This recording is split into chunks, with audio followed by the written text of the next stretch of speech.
이어서 직류발전기에서의 우리 유기기전력에 대해서 알아봅니다. 유기기전력, 우리 발전기는 여러분들 이 계자 속에 이런 도체를 놓고 회전을 시켜주게 되면 발전이 일어나죠. 발전에서 뭐가 중요합니까? 기전력, 전압이 중요하죠. 전압이라고 생각하시면 되고요.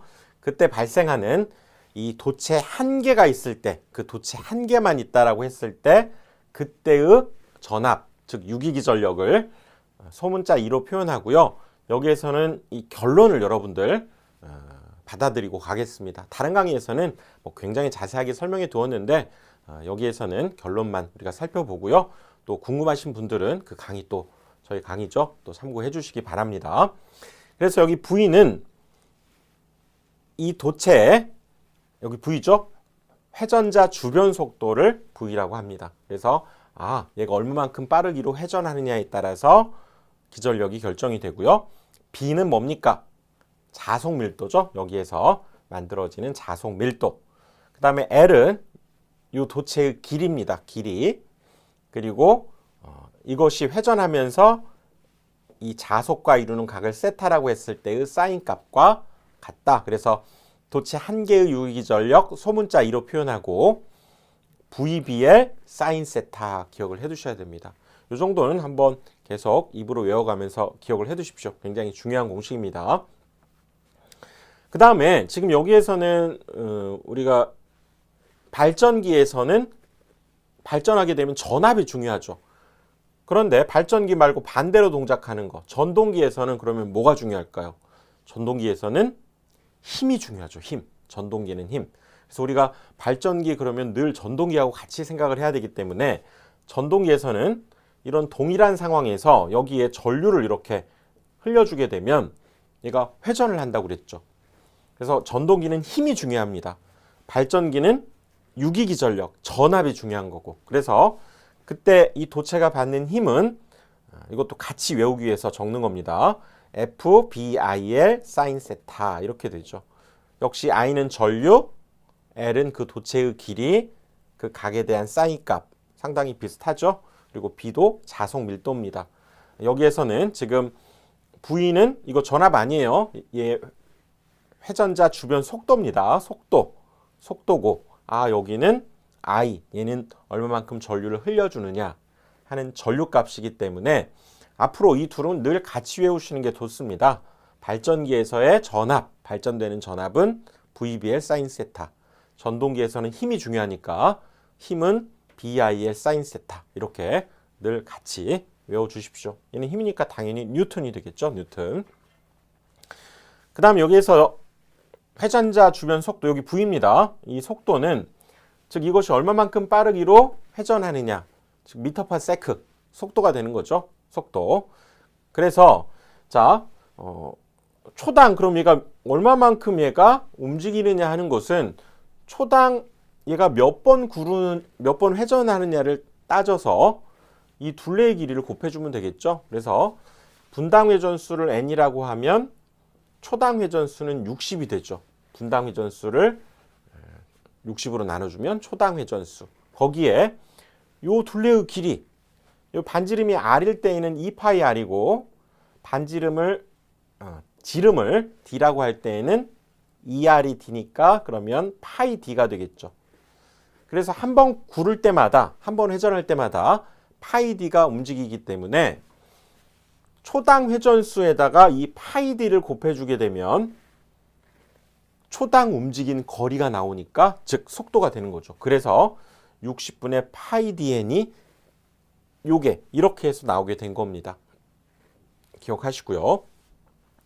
그 다음에 이건 도체 한 개의 유기기전력, 그래서 소문자로 이렇게 표현했다면 도체가 여러 개 있습니다. 이렇게 하나만 있는 게 아니고 여러 개 있을 수 있고 극도, 뭐 2극, 4극, 6극 이렇게 자석의 수를 여러 개에 두어서 극수도 여러 개일 수 있겠죠. 그렇다면 전체가 받는 전압, 유기기전력이 뭐냐? 그러면 대문자 2로 표현했고요. 얘랑 구분하기 위해서. 그래서 이것은 사실상 여러분들 따로 유도하지 않겠습니다. 여기서 결론 60A분의 PZ 파이 N. 그래서 우선 여러분들 이거는 계속 외울 수밖에 없게 될 겁니다. 우선 이 각 문자가 의미하는 게 뭔지, P는 극수입니다. fall 극수. Z는 총 도체수. 계속 나오니까요. 꼭 기억하세요. Z 총 도체수. 파이는 자속이죠. N은 분당 회전수. 5, 60으로 나눈 것이 즉 여기에서처럼 얘도 그러면 초당 회전수의 개념이 들어있는 거죠. A는 병렬 회로수입니다. 병렬 회로수. 그래서 이거 외울 때 60A분의 피자판 이렇게 기억하십시오. PZ 파이 N 60A분의 피자판. 당연히 유기기전력 전압이니까 볼트가 답이 되겠죠. 그래서 이 결론만 우리가 하고 받아들이고 넘어가도록 하겠습니다. 자, 그 다음 전기각이라고 하는 개념이 등장하는데요. 전기각은 우리가 알던 각, 기하학적 각이죠. 우리는 각이라고 하는 건 기하학에서 우리가 다루는 각. 그걸 알파라고 하면 2분의 P. 여기는 역시 극수입니다. 극수. 그래서 전기각을 자, 이렇게 한번 이해를 해봅시다. 얘가 나오게 된 배경은 자, 우리 보통 발전할 때 가장 적은 극수가 2극이겠죠. 여기다 돌려야 될 거 아니에요. 하나만 가지고는 안 되지. N극, S극이 함께 이렇게 있고 또 이렇게 배치하면 총 극수가 4개, 4극이다 이렇게 얘기하고요. 또 이런 경우는 6개네요. 6극이 되겠죠. 그런데 2극에서 이런 우리가 도체를 놓고 얘를 한 바퀴를 회전하면 즉 파형이 한 번 만들어지겠죠. 즉 이것이 한 번 회전하면 얘는 360도 회전하는 의미가 있는데 이 4극짜리를 회전시켜 보면 얘는 여기를 이렇게 한번 갈 때 이미 요거의 2배 효과가 발생하죠. 그러면서 다시 한번 또 N극, S극을 지나게 되면 또 한 번 발전이 이루어진다. 이렇게 볼 수 있기 때문에 이렇게 극수가 많으면 전기적으로는 얘에 비해서 얘는 2배 회전한 효과가 있다. 그래서 360도 곱하기 2가 되는 거죠.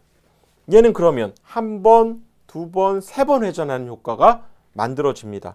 기하학적으로는 실제로는 360도를 회전했지만 이렇게 6극을 배치하면 3번 회전한 효과가 있다. 이런 의미가 있습니다. 대략적으로. 그래서 이것을 우리가 일반화 한번 시켜보면 이건 곱하기 2를 해도 되겠죠. 자, 2극일 때 1, 4극일 때 2, 6극일 때 3 이렇게 되니까 이 값을 얘는 2분의 2로 표현할 수 있고요. 이 값을 얘는 2분의 4로 표현할 수 있고요. 얘는 2분의 6으로 표현할 수 있으니까 여기에 오는 이 값들이 2극, 4극, 6극 그러니까 극수를 여기다 적고 기하학적 각에다가 2분의 P를 곱한 것이 전기각이다. 이런 개념이 있습니다. 자, 부드럽게 여러분들 뭐 그렇겠구나 이해해 주시고요. 또 차후에도 기출문제 속에서 우리가 또 나오게 되니까요. 그때 확인 한번 해주시고요. 이렇게 해서 전기각의 개념이 있고 그 다음은 전기자 반작용으로 갑니다. 반작용은 영어로 리액션이죠. 리액션, 액션, 리액션 반대로 작용하는 반작용. 자, 어떤 건가 한번 보겠습니다. 지금 N극, S극 이렇게 계자 속에 전기자를 두고 얘를 회전시키는 거죠. 그러면 발전이 이루어집니다.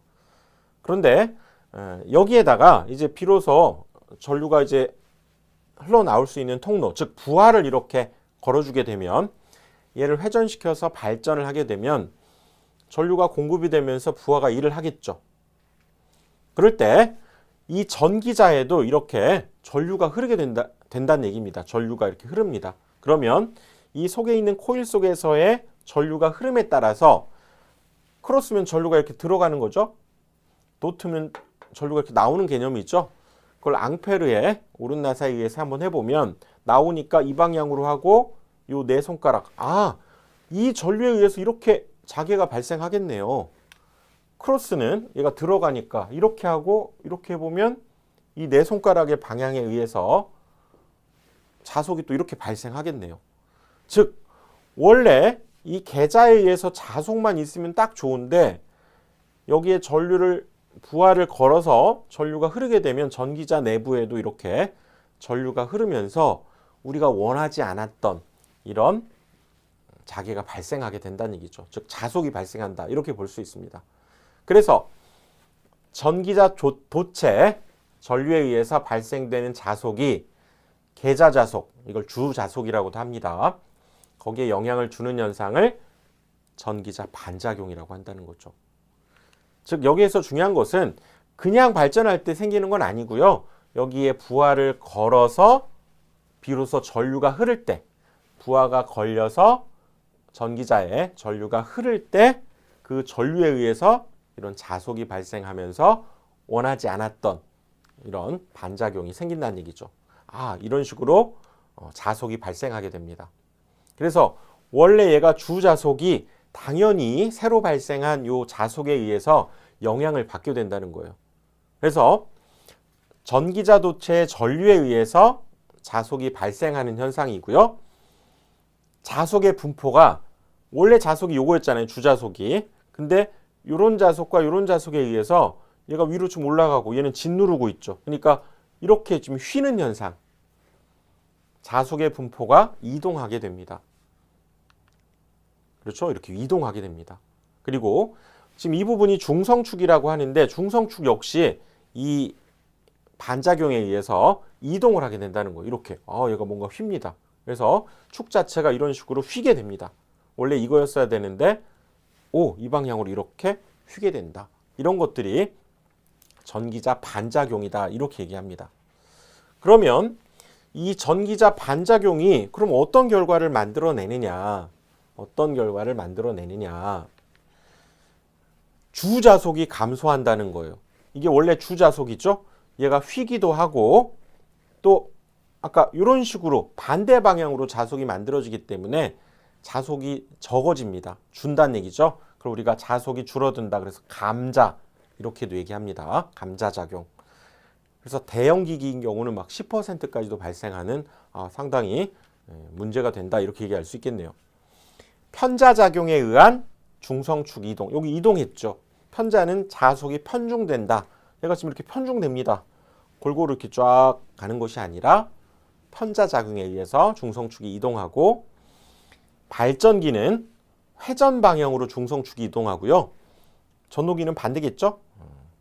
회전의 반대 방향으로 중성축이 이동하게 됩니다. 이것도 시험에 잘 나옵니다. 체크해 두시고요. 그 다음에 브러쉬가 있다고 그랬죠? 우리 정류자에서 브러쉬 부근에 불꽃까지 발생한다는 겁니다. 정류자 편이 있는데 그 사이에 전압이 불균형이 발생하면서 불꽃이 발생한다는 얘기죠. 그러면 아무래도 뭔가 문제가 생기겠죠. 거기 열화가 생기거나 탈 수도 있겠죠. 그렇죠? 기능을 상실하는 그런 현상이 만들어질 수 있는 이런 반작용의 결과가 만들어지게 됩니다. 그래서 정류 불량이 역시 원인이 된다. 이렇게 얘기할 수 있죠. 방지 대책은 지금 여기 보면 지금 애니메이션으로 이렇게 그려봤는데요. 이 계좌에다가 권선을 하나 심습니다. 역으로. 지금 여기 크로스에 가까운 쪽은 전류가 나오도록 도트가 되도록 그 다음에 여기 도트 있는 부분에서는 크로스가 되도록 즉 전류가 나오는 부분에서는 얘가 들어가도록 반대 방향으로 얘하고 반대 방향으로 이렇게 권선을 심어서 전류를 흘려주게 되면 이 반작용의 원인을 얘가 차단할 수 있겠죠. 그걸 우리가 보상권선이라고 합니다. 보상권선. 이 전기자 반작용에 의한 이 현상을 보상하기 위한 권선.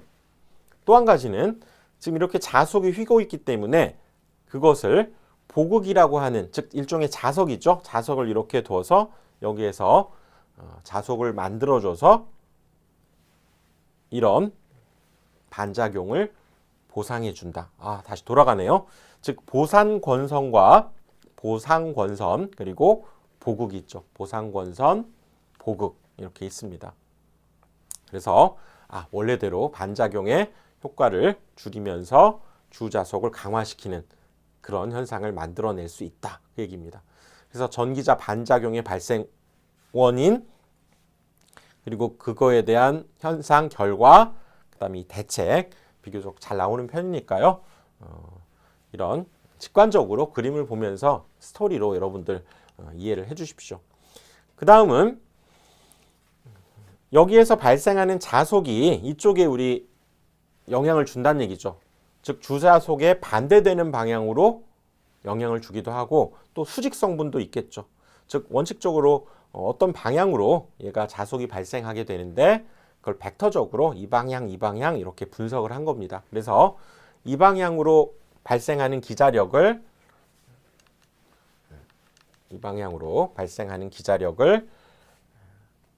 매 극당 감자 기자력 이렇게 얘기합니다.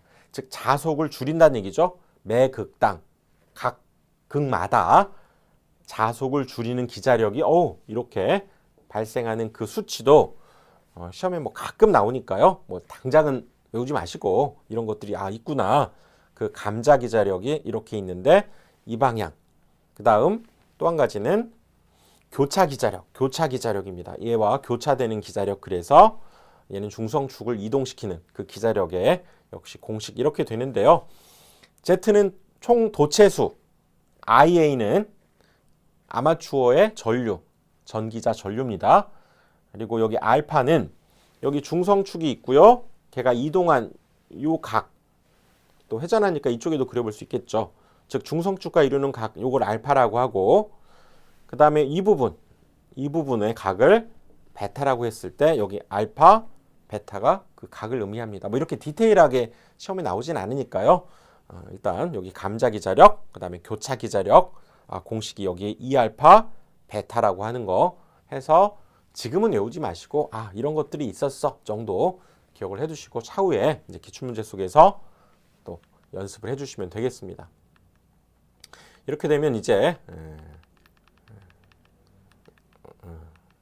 다 된 것 같습니다. 여기까지 해서 지금 이번 강의에서는 우리가 지금 전기자 반작용, 그 다음에 발전기에서의 유기기전력 했죠. 도체 한 개의 유기기전력 뭐였습니까? VBL 사인 세타 요거였죠. 그리고 도체 전체의 유기기전력은 뭐였습니까? 60A분의 뭐였습니까? 피자판 PZ 파이 N 이거 꼭 기억을 해야죠. 그래서 극수, 총도체수, 자속, 분당 회전수, 병렬 회로수, 회전자 주변 속도였죠. 자속 밀도, 도체의 길이. 이거 외울 때 같이 뭘 외워야 된다고요? 전동기는 힘이 중요해. 발전기는 유기기전력, 전압이 중요해. 얘는 전압입니다. 힘이 중요해. 그래서 늘 같이 외우십시오. 이렇게. 그래서 FBIL 사인 세타, 자속 밀도, 전류, 도체의 길이, 사인 세타가 되는 거죠. 자, 이거하고 이제 전기자 반작용을 같이 한번 살펴봤습니다. 다음 강의에서 또 이어가겠습니다.